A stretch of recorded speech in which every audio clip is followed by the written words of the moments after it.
Hello and welcome to World Talks on TVP World with me, Ashim Kumar.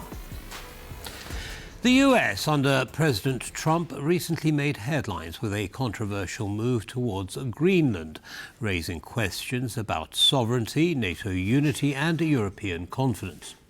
At the same time, Europe is navigating growing pressure from Russia while trying to maintain transatlantic ties and safeguard its own security interests. Joining us to unpack these developments is Jon Sweet. He's co-founder of Intrep 360. Jon, welcome back to TVP World. Thank you for taking the time. Ashim, hey, thanks for having me back on the show. Always a great opportunity. Thank you. Pleasure, sir. So let's start with Greenland. President Trump was quite adamant coming to Davos that basically the US would have to take over the island of Greenland. And he seems to have done a bit of a U-turn on that. And there seems to be a negotiated agreement coming into place. What do you think was responsible for that change of heart? Well, I would like to think that some of his advisors got to him and said, we're putting NATO at risk. We're threatening our alliance. The chancellor there from Germany came out.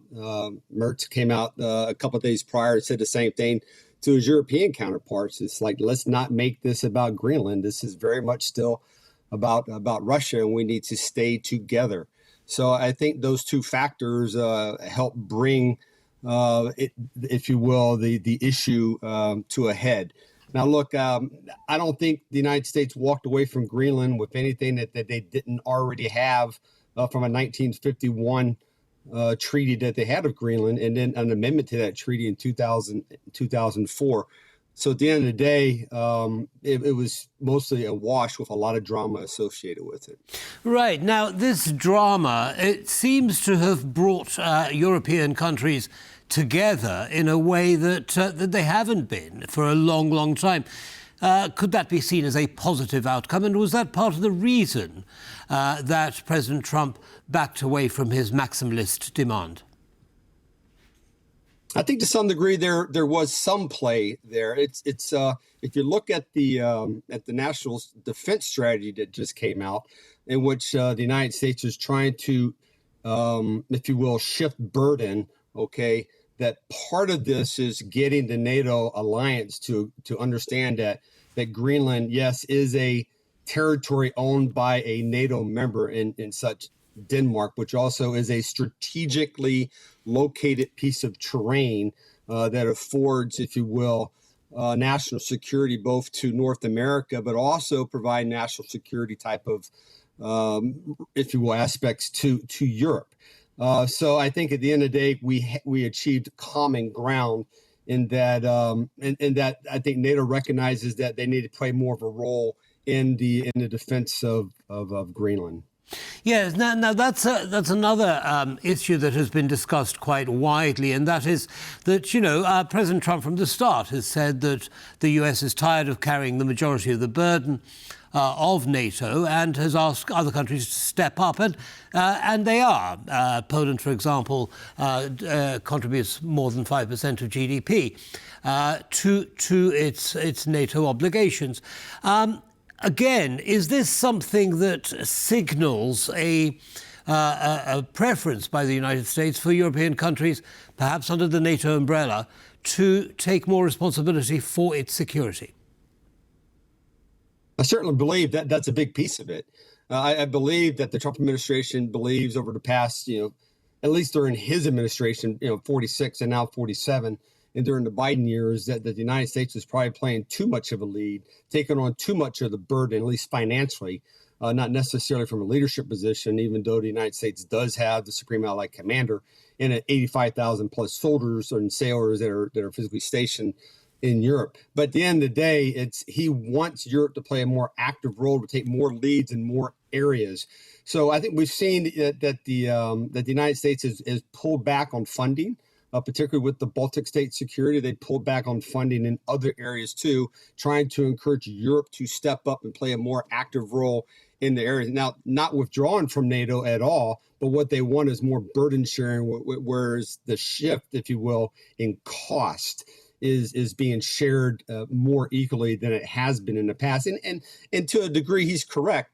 The United States has taken on a much higher burden financially, but I believe Europe is catching up. And as you said, 5% now is the standard. Poland's one of those countries that has achieved that standard, and the other countries are coming up to that level. And I believe within the next 2 to 3 years is what the mandate is. Right. So with this kind of shift, if you like, of responsibility more to European countries, how do you see this fitting in with the national defense strategy that has just been released by President Trump's administration? Yeah, it's hitting Europe obviously pretty hard. As Mark and I have framed this particular strategy, it's lead fatigue. Really, the United States has come out to the Pacific to the Pacific allies and said the same thing, that more of a burden needs to be taken on by them. That the United States will be there, the United States will support, and the United States will lead in some cases, but the United States is not going to take on the mission and then lead other countries. And that's been the traditional role, at least, since the conclusion of this, of the Second World War, is the U.S. has played that role, and U.S. has wanted to play that role. And I believe, our allies have allowed us to play that role. But now we have a president who wants to take on less of a role because of the cost associated with it.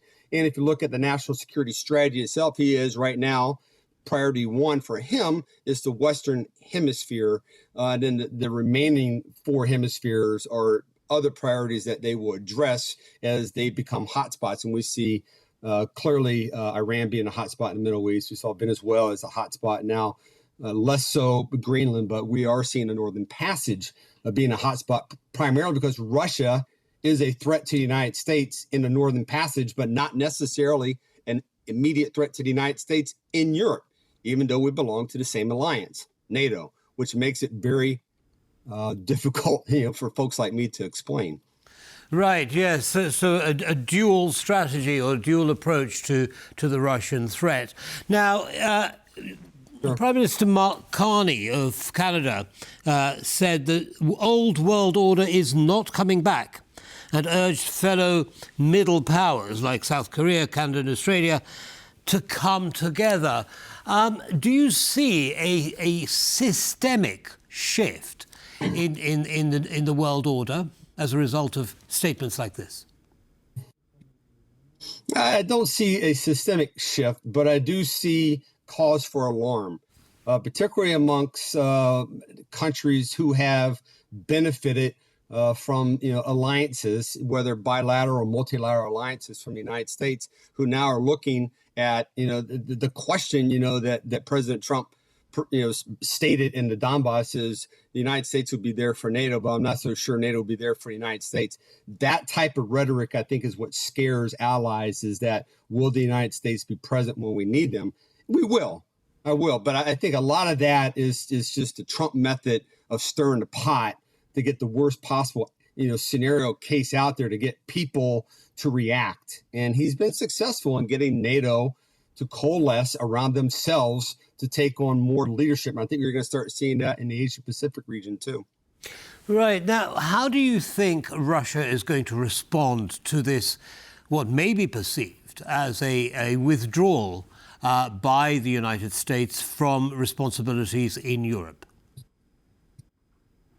I think Russia, like our NATO partners, is confused because in one breath, the president's saying, I will do X, Y, and Z. And in the next breath, he's backing off that and he's making concessions with his own partners, while at the same time challenging Russia in the Northern Passage, but in a sense, not ignoring them, but giving them the benefit of the doubt in Ukraine. So I think they're a little confused too.